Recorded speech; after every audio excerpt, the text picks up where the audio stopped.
ਲਈ ਸ਼ਾਹਿਦ ਸਕਲੈਨ ਸੀਨੀਅਰ ਤਜਜ਼ੀਏਕਾਰ ਤੇ anchor person ਨੇ ਸਾਨੂੰ ਜੁਆਇਨ ਕਰ ਲਿਆ ਜੀ। ਸ਼ਾਹਿਦ ਸਕਲੈਨ जी बिल्कुल एक और ਜਿਹੜਾ ਵੀਡੀਓ और ਆਡੀਓ ਕਾਲ ਸਾਹਮਣੇ ਆ ਗਈ ਜਿਹਦੇ ਵਿੱਚ ਇਹ ਵਾਜ਼ਿਹ ਤੌਰ ਤੇ ਨਜ਼ਰ ਆ ਰਿਹਾ ਹੈ ਕਿ ਜਿਹੜੇ ਲੋਕ ਸ਼ਰ ਅੰਗੇਜ਼ੀ ਕਰ ਰਹੇ ਸਨ ਜਾਂ ਜਿਹੜੇ ਲੋਕ ਦਹਿਸ਼ਤ ਫੈਲਾ ਰਹੇ ਸਨ ਜਾਂ ਜਿਨ੍ਹਾਂ ਦੀ ਕੋਸ਼ਿਸ਼ ਸੀ ਕਿ ਜੀ ਉਹ ਕੁਝ ਇਕੱਠੇ ਹੋ ਕੇ ਲੋਕਾਂ ਦੇ ਜਜ਼ਬਾਤ ਨਾਲ ਖੇਡਣਗੇ ਔਰ ਮਾਮਲਾਤ ਨੂੰ ਖਰਾਬ ਕਰਨਗੇ, ਉਹਦੇ ਪਿੱਛੇ ਕੋਈ ਗੱਠਜੋੜ ਸੀ। ਔਰ ਇਹ ਵੀਡੀਓ ਜਿਹੜੀ ਸਾਹਮਣੇ ਆਈ ਹੈ ਉਹਦੇ ਵਿੱਚ ਨਜ਼ਰ ਆ ਰਿਹਾ ਹੈ ਕਿ ਇੱਕ ਖਾਰਜੀ ਹੈ, शहजाद जी का नाम है, उत्थे बैठा जी अफगानिस्तान बैठ के एक तो ज़ाहिरी गल है जितने भी लोग होंगे ने, चाहे फितनौल खवारिज ने, फितनौल हिंदुस्तान के ने, इन्हों के पिछे जोड़े हैंडलर ने वो पहले तो भारतीय खुफिया एजेंसी रहा है और फिर उसके बाद तुहानूं पता है वो पिछे इसराइल भी होंदा।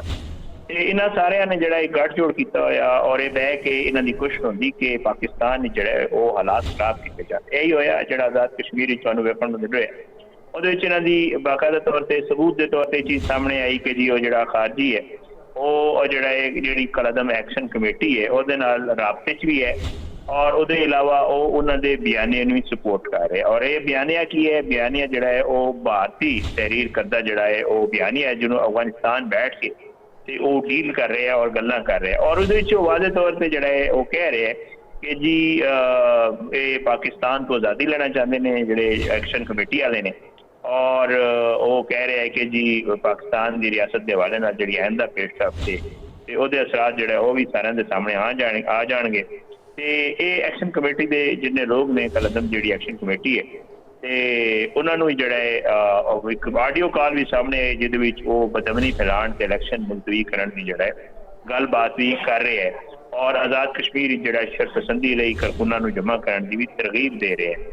ये सारा मामला जिस तरह पहले भी वाजे होंदा है तुसीं अक्सर जिहड़ा है वो वेखदे हो कि इस तरह के लोग जिहड़े वीडियोज़ या आडियो सबूत सामने आते हैं उहदे विच उन्हां दी कोशिश यही होंदी है कि जी किसी भी मामले नूं बढ़ा चढ़ा के उन्होंने किसी तरीके नाल जिहड़ा है वो अपने मकासद नहीं वो इस्तेमाल करते हैं। उहदे विच मासूम लोग जिहड़े ने वो ट्रैप हो जाते हैं, उन्हां बेचारिਆਂ नूं आइडिया नहीं होंदा कि असल मामला है की। तो वो पिछे जो चीज़ा निकलदियां ने वही होंदियां ने कि जी किसी एक जज्बाती मामले नूं किसी चीज़ का रंग दे के फिर जो है इस्तेमाल किया जाता है बेचारे आम आवाम नूं। और यही हो रहा है जिथे वो जो कोशिश कर रहे हैं कि डिस्टेबलाइज किया जाए। तुहानूं पता है कि जी आज़ाद कश्मीर जे कुछ हो रहा है या होया तो नाल एक जो पहले कॉल दी गई थी, फिर उस कॉल के बाद एक करना शुरू होया, फिर उस करने के बाद मामला खराब होए। उत्ते वेखण नूं मिलिया कि ਜਿਹੜਾ ਹੈ ਉਹ ਜਿਹੜੇ ਸਾਡੇ ਕੌਮੀ ਇਮਲਾਕ ਨੇ ਉਹਨਾਂ ਨੂੰ ਨੁਕਸਾਨ ਪਹੁੰਚਾਇਆ ਗਿਆ ਹੈ। ਹਸਪਤਾਲ ਤੇ ਜਿਹੜਾ ਤੋੜ ਫੋੜ ਕੀਤੀ ਗਈ ਹੈ, ਉੱਥੇ ਸ਼ਿੱਦਤ ਪਸੰਦਾਂ ਨੇ ਜੇ ਕੁਛ ਕੀਤਾ ਤੇ ਇਹ ਤੇ ਸਾਰਾ ਕੁਝ ਜਿਹੜਾ ਹੈ ਉਹ ਵਾਜ਼ਿਹ ਹੋ ਰਿਹਾ ਹੈ ਕਿ ਇਹਨਾਂ ਦੇ ਪਿੱਛੇ ਜਿਹੜੇ ਮਕਾਸਦ ਨੇ ਉਹ ਪਾਕਿਸਤਾਨ ਨੂੰ, ਪਾਕਿਸਤਾਨ ਦੇ ਜਿੰਨੇ ਵੀ ਇਮਲਾਕ ਨੇ ਜਾਂ ਪਾਕਿਸਤਾਨ ਦੀ ਜਿਹੜੀ ਸਲਾਮਤੀ ਹੈ ਉਹਨੂੰ ਨੁਕਸਾਨ ਪਹੁੰਚਾਉਣ ਦੇ ਇਹਨਾਂ ਦੇ ਇਰਾਦੇ ਨੇ और उहदे ते अमल दरामद भी कर रहे हैं। और ज़ाहिर गल है पिछे भारत है और भारत ये सब कुछ करवा रहे हैं। और अक्सर असीं ते तुहानूं दसदे रहने कि जिहड़े अफगानी ने इन्हां नूं ते पैसे दे ते इन्हां नूं कुछ ही करा लो। इत्थे पैसे लेके जिहड़े तालिबान रजीम बैठा अफगानिस्तान ने जिहड़ा काबिज है जिन्हां दा उत्थों दे लोगां नाल लोग भी उत्थों दे तंग ने, इन्हां तों नवीं नवीं गलियां तुहानूं सुणन नूं मिलदियां ने रोज़। ये तो पैसे लेके कुछ भी कर लेंदे ने, ये तो सारे स्मगलर ने, ये तो सारे जिहड़ा इन्हां दा जिहड़ा धंधा है वो तो मनशियात नाल जुड़िया है। इन्होंने तुसीं डॉलर दे दो तो कोई भी काम कराई जाओ। इन्होंने भारत डॉलर देंदा और उन्होंने कहता कि जी तुसीं पाकिस्तान मामलात को खराब करो और यही कर रहे हैं। इन्हों के सहूलतकार भी ने और आप भी उत्थे मुंडियां नूं जिहड़ा है वो बार्डर क्रॉस करा के किसी होर रूट ते सारा कुछ करवा रहे हैं पाकिस्तान। ਤੇ ਇਹ ਹੁਣ ਸਾਨੂੰ ਵੇਖਿਆ ਹੈ ਵੇਖਣ ਨੂੰ ਮਿਲਿਆ। ਅੱਛਾ ਸ਼ਾਹਿਦ ਸਾਹਿਬ ਇਹ ਦੱਸੋ ਕਿ ਜਿਹੜੀ ਭਾਰਤ ਜਾਂ ਅਫਗਾਨਿਸਤਾਨ ਦੇ ਸਿਵਿਲੀਅਨ ਆਬਾਦੀ ਹੈ ਉਹ ਵੀ ਆਇਆ ਕਿ ਐਸੀ ਜ਼ਿਹਨੀਅਤ ਦੀ ਮਾਲਕ ਹੈ ਜਾਂ ਉਹ ਕੋਈ ਪੁਰਸਕੂਨ ਅਮਨ ਸ਼ਾਂਤੀ ਚਾਹੁੰਦੀ ਹੈ? नहीं वेखो ये जेडे आम आम अफगानी है उसका तो कोई कसूर नहीं ना, वो तो बेचारा बड़े अरसे तू जोड़ा है वो मुख्तलिफ मसाइल का शिकार रहा है। पहले उसे जंग लगी रही है, उन्होंने मीशत बड़ा गर्क होया। उसके बाद जोड़ा है ये जोड़े तालिबान आए ने इन्होंने आके उत्थे कब्जा किया रजीम के उत्ते और फिर उसके बाद इन्होंने अपने मकासद लई तुहानूं पता है ये तो बहुत ही जालिम लोग ने। एक तो ये उत्थे जिहड़ा कुड़ियां दी तालीम के खिलाफ ने, खवातीन का जिनसी इस्तेसाल करते हैं। उत्थे तुहानूं वीडियोज़ वेखण नूं मिल रहे हैं अजकल जिथे जिहड़ा इन्हां दे जितने भी सरकर्दा रहनुमा ने वो जिहड़ा कम उम्र बच्चियां नाल जिहड़ा उत्थे निकाह कर लैंदे ने या उन्हां नूं वैसे ही ले जांदे ने। फिर ये दूजे मामलात भी करते हैं उत्थे।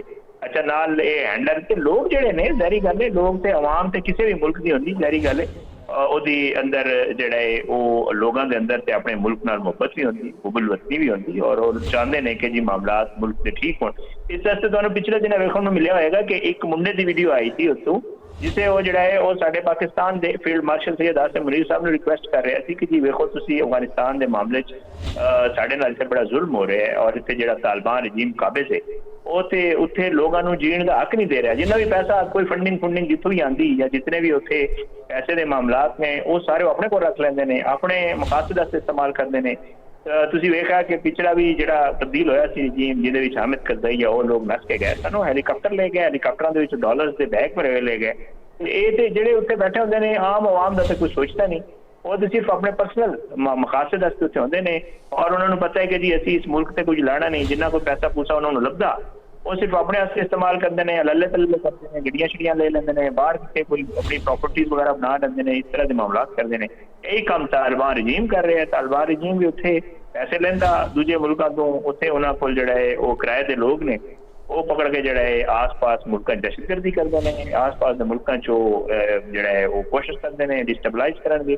ਔਰ ਸਾਨੂੰ ਕਿਉਂਕਿ ਸਾਡੇ ਬਾਰਡਰ ਤੇ ਬੈਠੇ ਨੇ, ਔਰ ਸਾਨੂੰ ਜਿਹੜਾ ਪਹਿਲੇ ਇੱਕ ਦਹਿਸ਼ਤਗਰਦੀ ਦਾ ਬੜਾ ਅਸਰ ਸਾਹਮਣਾ ਰਿਹਾ, ਤੇ ਹੁਣ ਜਿਹੜਾ ਉਹ ਇੱਥੇ ਵੀ ਇਹ ਕੋਸ਼ਿਸ਼ ਕਰਦੇ ਨੇ। ਲੇਕਿਨ ਅੱਲਾ ਦਾ ਸ਼ੁਕਰ ਹੈ ਕਿ ਸਾਡੇ ਜਿਹੜੇ ਸਿਕਿਉਰਿਟੀ ਫੋਰਸਿਸ ਨੇ ਉਹਨਾਂ ਦੇ ਹਮੇਸ਼ਾ ਇਹਨਾਂ ਦੇ ਮਾਮਲਾਤ ਨੂੰ ਜਿਹੜਾ ਹੈ ਉਹ ਨਾਕਾਮ ਵੀ ਬਣਾਇਆ ਹੈ, ਔਰ ਇਹਨਾਂ ਦੇ ਜਿਤਨੇ ਵੀ ਸਾਜ਼ਿਸ਼ਾਂ ਨੇ ਉਹ ਬਿਲਕੁਲ ਜੀ, ਸਾਡੀ ਸਿਕਿਉਰਿਟੀ ਫੋਰਸਿਸ ਨੇ ਇਹਨਾਂ ਦੇ ਸਾਰੇ ਜਿਹੜੇ ਹਨ ਉਹ ਨਾਕਾਮ ਬਣਾਇਆ ਹਮੇਸ਼ਾ ਤੋਂ, ਤੇ ਇਨਸ਼ਾਅੱਲਾ ਅੱਗੇ ਵੀ ਨਾਕਾਮ ਬਣਾਉਂਦੇ ਰਹਿਣਗੇ। ਬਹੁਤ ਸ਼ੁਕਰੀਆ ਸ਼ਾਹਿਦ ਸਕਲੈਨ ਸਾਹਿਬ ਨੇ ਸਾਨੂੰ ਜੁਆਇਨ ਕੀਤਾ ਸੀ ਇਸ ਮਾਮਲੇ ਦੇ ਉੱਤੇ ਸਾਨੂੰ ਅਪਡੇਟ ਕਰਨ ਵਾਸਤੇ, ਬਹੁਤ ਸ਼ੁਕਰੀਆ।